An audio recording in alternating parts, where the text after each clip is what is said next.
Beast in the Cave by H.P. Lovecraft. The horrible conclusion which had been gradually obtruding itself upon my confused and reluctant mind was now an awful certainty.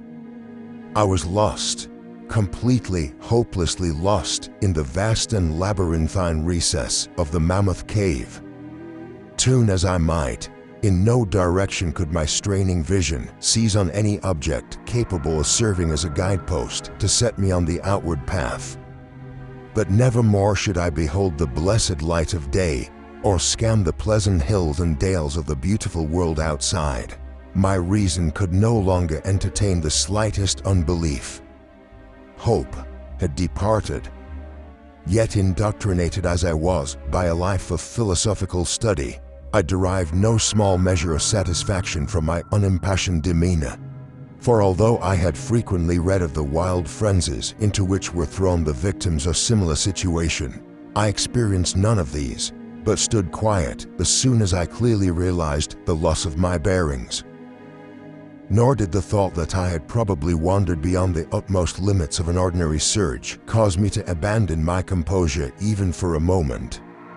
If I must die, I reflected, then was this terrible yet majestic cavern as welcome a sepulchre as that which any churchyard might afford, a conception which carried with it more of tranquility than of despair.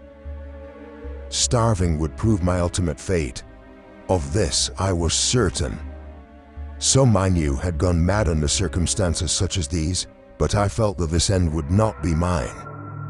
My disaster was the result of no fault save my own, since unknown to the guide, I had separated myself from the regular party of sightseers, and wandering for over an hour in forbidden avenues of the cave, had found myself unable to retrace the devious windings which I had pursued since forsaking my companions. Already my torch had begun to expire. Soon I would be enveloped by the total and almost palpable blackness of the bowels of the earth.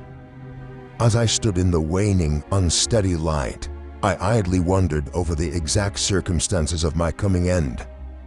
I remembered the accounts which I had heard of the colony of consumptives, who, taking their residence in this gigantic grotto to find health from the apparently salubrious air of the underground world, with its steady, uniform temperature, pure air, and peaceful quiet, had found instead death in strange and ghastly form.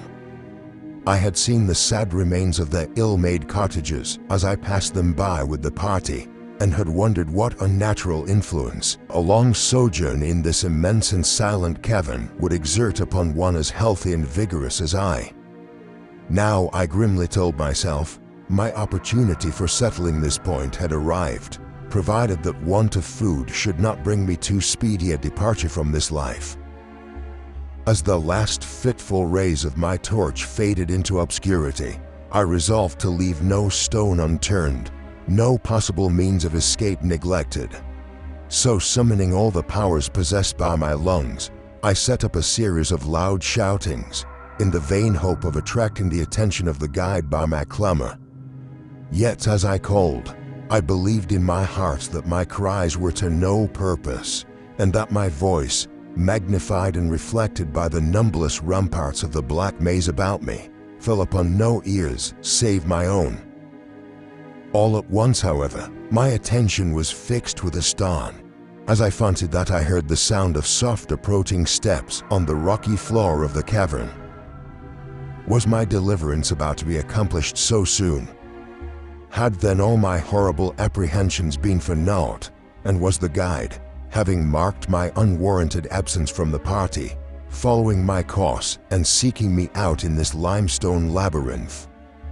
Whilst these joyful queries arose in my brain, I was on the point of renewing my cries, in order that my discovery might come the sooner, when in an instant my delight was turned to horror as I listened.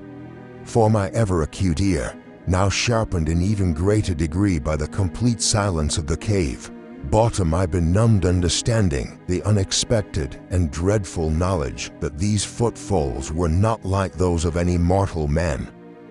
In the unearthly stillness of this subterranean region, the tread of the booted guide would have sounded like a series of sharp and incisive blows. These impacts were soft and stealthy, as of the paws of some feline. Besides, when I listened carefully, I seemed to trace the falls of 4 instead of 2 feet. I was now convinced that I had by my own cries aroused and attracted some wild beast, perhaps a mountain lion which had accidentally strayed within the cave. Perhaps I considered the Almighty had chosen for me a swifter and more merciful death than that of hunger. Yet the instinct of self-preservation, never wholly dormant, was stirred in my breast, and though escape from the oncoming peril might but spare me for a sterner and more lingering end, I determined nevertheless to part with my life at as high a price as I could command. Strange as it may seem, my mind conceived of no intent on the part of the visitor, save that of hostility. Accordingly, I became very quiet, in the hope that the unknown beast would, in the absence of a guiding sound, lose its direction as had I, and thus pass me by. But this hope was not destined for realization, for the strange footfalls steadily advanced, the animal evidently having obtained my scent, which in an atmosphere so absolutely free from all distracting influences as is that of the cave, could doubtless be followed at great distance.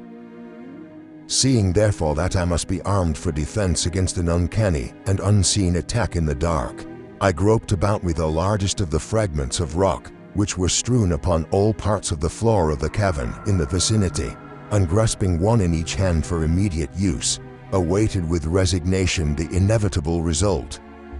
Meanwhile the hideous pattering of the paws drew near. Certainly the conduct of the creature was exceedingly strange. Most of the time, the tread seemed to be that of a quadruped, walking with a singular lack of unison betwixt hind and 4 feet, yet at brief and infrequent intervals I fancied that but 2 feet were engaged in the process of locomotion. I wondered what species of animal was to confront me. It must, I thought, be some unfortunate beast who had paid for its curiosity to investigate one of the entrances of the fearful grotto with a lifelong confinement in its interminable recesses. It doubtless obtained as food the eyeless fish, bats, and rats of the cave, as well as some of the ordinary fish that are wafted in at every freshet of Green River, which communicates in some occult manner with the waters of the cave. I occupied my terrible vigil with grotesque conjectures of what alteration cave life might have wrought in the physical structure of the beast, remembering the awful appearances ascribed by local tradition to the consumptives who had died after long residence in the cave. Then I remembered with a start that, even should I succeed in felling my antagonist, I should never behold its form, as my torch had long since been extinct, and I was entirely unprovided with matches. The tension on my brain now became frightful. My disordered fancy conjured up hideous and fearsome shapes from the sinister darkness that surrounded me, and that actually seemed to press upon my body. Nearer, nearer, the dreadful footfalls approached. It seemed that I must give vent to a piercing scream, yet had I been sufficiently irresolute to attempt such a thing, my voice could scarce have responded. I was petrified, rooted to the spot. I doubted if my right arm would allow me to hurl its missile at the oncoming thing when the crucial moment should arrive. Now the steady pat of the steps was close at hand. Now very close. I could hear the labored breathing of the animal, and terror-struck as I was, I realized that it must have come from a considerable distance, and was correspondingly fatigued. Suddenly the spell broke. My right hand, guided by my ever-trustworthy sense of hearing, threw with full force the sharp-angled bit of limestone which it contained, toward that point in the darkness from which emanated the breathing and pattering, and, wonderful to relate, it nearly reached its goal, for I heard the thing jump, landing at a distance away, where it seemed to pause. Having readjusted my aim, I discharged my second missile, this time more effectively, for with a flood of joy I listened as the creature fell in what sounded like a complete collapse and evidently remained prone and unmoving. Almost overpowered by the great relief which rushed over me, I reeled back against the wall. The breathing continued, in heavy, gasping inhalation and expirations, whence I realized that I had no more than wounded the creature. And now all desire to examine the thing ceased. At last something allied to groundless, superstitious fear had entered my brain, and I did not approach the body, nor did I continue to cast stones at it in order to complete the extinction of its life. Instead, I ran at full speed in what was, as nearly as I could estimate in my frenzied condition, the direction from which I had come. Suddenly I heard a sound, or rather a regular succession of sounds. In another instant, they had resolved themselves into a series of sharp, metallic clicks. This time there was no doubt. It was the guide. And then I shouted, yelled, screamed, even shrieked with joy as I beheld in the vaulted arches above the faint and glimmering effulgence which I knew to be the reflected light of an approaching torch.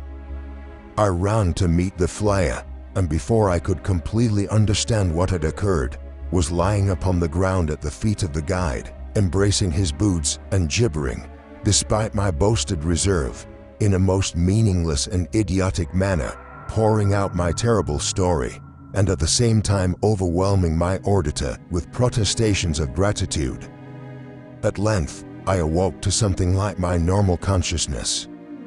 The guide had noted my absence upon the arrival of the party at the entrance of the cave, and had from his own intuitive sense of direction, proceeded to make a thorough canvass of by-passages just ahead of where he had last spoken to me, locating my whereabouts after a quest of about 4 hours.